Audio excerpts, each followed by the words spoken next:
Xavier Poussard, quelle est l'actualité qui ces derniers temps a retenu votre attention? Bah là, dans la presse du jour où j'enregistre, je vois dans le supplément Week-end du Monde un gros portrait de Brigitte Macron, qui est un portrait très convenu, très habituel de ce qu'on peut lire à propos de ce personnage. Et justement, moi, je veux revenir sur l'enquête qu'on a publiée, une grosse enquête en 5 numéros, une enquête très technique, une enquête aussi très risquée. C'est-à-dire qu'on prend énormément de risques à la fois sur notre sécurité et sur notre crédibilité en publiant cette enquête. Et j'ai été surpris d'avoir que des retours extrêmement positifs de simples anonymes que je remercie. J'ai pas le temps de répondre à tous les mails, mais aussi de journalistes en fonction, de journalistes en retraite, de spécialistes des biographies qui m'ont tous dit c'est énorme, énorme boulot. Voilà. Donc cette enquête qui, je l'espère, fera son chemin, puisqu'en fait elle ouvre une piste à la fin qui ne demande qu'à être poursuivie, j'espère fera son chemin pendant la campagne de l'élection présidentielle, parce qu'il ne s'agit pas seulement d'une enquête sur Brigitte Macron, c'est une enquête systémique, c'est-à-dire c'est une enquête sur comment fonctionnent les spin doctors, sur l'effondrement de la presse et tout un appareillage aussi symbolique qui émane de ce couple étrange qui déstabilise en fait ceux qui les rencontrent, c'est-à-dire les hauts fonctionnaires, les journalistes et y compris des hommes politiques chevronnés, puisque François Hollande a jamais rien compris à ce qui lui était arrivé. Nicolas Sarkozy dit je comprends pas ce mec, qu'est-ce qui fait que Brigitte c'est un couple pervers. On voit que Philippe de Villiers a toujours pas compris comment il s'était fait manipuler, alors que c'est quand même des gens chevronnés qui ont occupé des responsabilités. Et notre enquête apporte, je pense, une clé de compréhension à ce nuage de brouillard autour du couple présidentiel. Alors Xavier, pour donner peut-être un peu plus d'appétit à nos auditeurs qui n'auraient pas encore été effleurés par la rumeur qui gonfle depuis la publication de cette enquête, parce que quand même les réseaux sociaux ne cessent de bruisser de cette clé d'interprétation que vous donnez, peut-être on peut en livrer un petit morceau, sans donner toutes les explications qui sont impossibles à résumer en 5 minutes. Peut-être pourrait-on quand même dire de quoi il s'agit. Qui est Brigitte Macron? Le problème central, c'est que il y a très peu de témoignages. Si vous voulez, quand vous rédigez une enquête sur Brigitte Macron, vous êtes convoqué à l'Élysée par deux personnages qui constituent le cabinet de Brigitte Macron, qui s'appellent Tristan Bromet et Pierre-Olivier Costa, qui vous font une audition en dehors de l'Élysée dans un café. Et si vous passez votre test, vous êtes reçu par Brigitte Macron. Et ensuite, l'Élysée vous remet une documentation. Déjà, on n'a quand même pas beaucoup de leçons de démocratie et de liberté de la presse à donner aux autres pays, une fois qu'on comprend que ça fonctionne comme ça. Ensuite, Tristan Bromet et Pierre-Olivier Costa ont pour particularité d'avoir géré la communication, avant de gérer la communication de Brigitte Macron, de gérer la communication de Bertrand Delanoë. Les autres communicants qui sont en charge d'écrire la légende officielle, Le Monde a appelé l'histoire de Brigitte et Emmanuel Macron une légende officielle. C'est-à-dire que même eux nous disent n'y croyez pas. Ce sont les équipes qui étaient chargées de protéger la vie privée de Dominique Strauss-Kahn, c'est-à-dire essentiellement Jim Finkelstein, Ramzi Kiroun et puis ensuite les gens qu'ils ont formés. On retrouve aussi évidemment Michel Marchand qui, elle, s'occupe des people à Paris et à Monaco, et elle a été présentée au Macron par Xavier Niel, dont on sait qu'il a trempé dans des affaires de proxénétisme.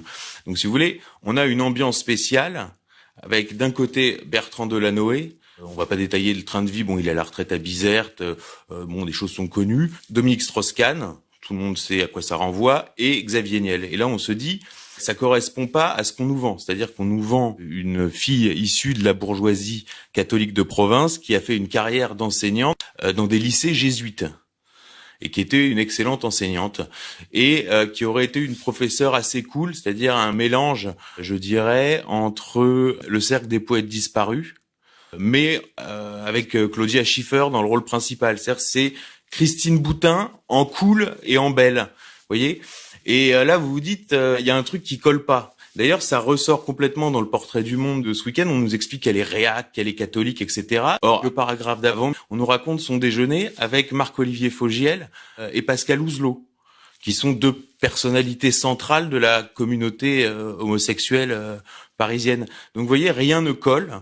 Et bon, pour donner envie de lire, je cite par exemple le cas d'Anne Méot. La papesse de la communication d'entreprise en France, oui. On l'appelle la faiseuse de roi. Qui s'occupe de la communication du CAC 40 et qui est reçue en mars 2015 à Bercy Donc elle fait un entretien avec Macron et là Brigitte lui saute au cou. Ah super, Anne, tu te rappelles notre enfance, c'était génial. Alors Brigitte Macron est censée être de 53 et Anne Méot est censée être de 52 et Anne Méot a des attaches au Touquet, comme Brigitte Macron, la famille de Brigitte Macron. Et là elle lui saute au cou. Tu te rappelles Anne, cette soirée, machin, etc. Et puis le temps passe et des journalistes vont interroger Anne Méot et Anne Méot est très évasive. Et puis finalement, on apprend après que, en fait, la fois où elle l'a rencontré à Bercy le 8 mars 2015, c'était la première fois qu'elle l'avait rencontré. Or, Anne Méot a passé une partie de son enfance au Touquet. Elle a été conseillère municipale. Et par ailleurs, la famille de Brigitte est très engagée dans la vie locale. Ils ont une influence sur la mairie, une influence dans les instances sportives, etc. Donc il est complètement impossible que Anne Méot n'ait jamais croisé Brigitte Macron au Touquet. Vous voyez, déjà, c'est une zone d'ombre énorme. Et en fait, personne n'a vu Brigitte Macron avant 1991. Et les témoignages, j'expliquais que l'Élysée donnait la documentation, mais l'Élysée donne aussi une liste de témoins interrogés et avec 2 ou 3 témoins pour chaque épisode de la vie de Brigitte. Et les témoins racontent tous la même chose en boucle. Donc c'est quelque chose de très très bizarre. Ensuite, vous allez dans les archives, là vous découvrez que les enfants de Brigitte sont nés à 2 endroits différents. Vous découvrez un faux faire-part de mariage, du premier mariage de Brigitte dans les archives, qui est une pièce très importante du dossier puisque ça prouve que les équipes de communicants de l'Élysée ont déposé dans les archives à la Bibliothèque nationale de France des fac-similés modifiés destinés à accréditer l'existence d'une Brigitte Trogneux, née en 1953, épouse Osière en 1974.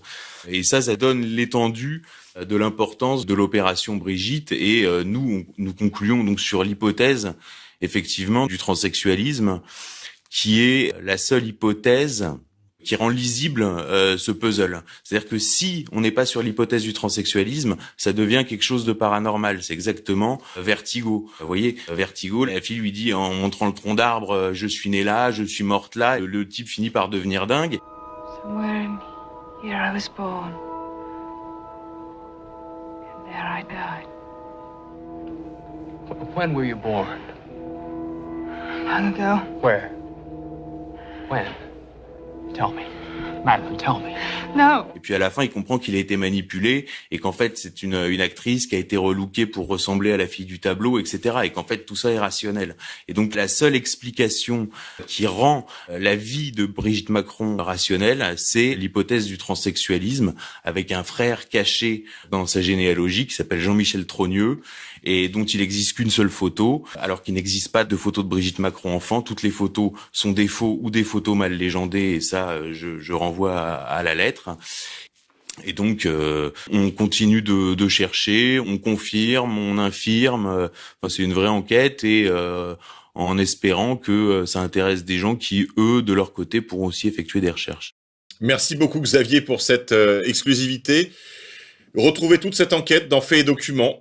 Vous pourrez retrouver évidemment toutes les coordonnées sur leur site internet, aussi bien que sur le portail d'égalité et réconciliation. Merci beaucoup. Je sais, certains de nos auditeurs seront très choqués, très surpris, mais référez-vous à ces 5 numéros spéciaux de Faits et Documents. Vous y verrez des choses extrêmement intéressantes, extrêmement convaincantes.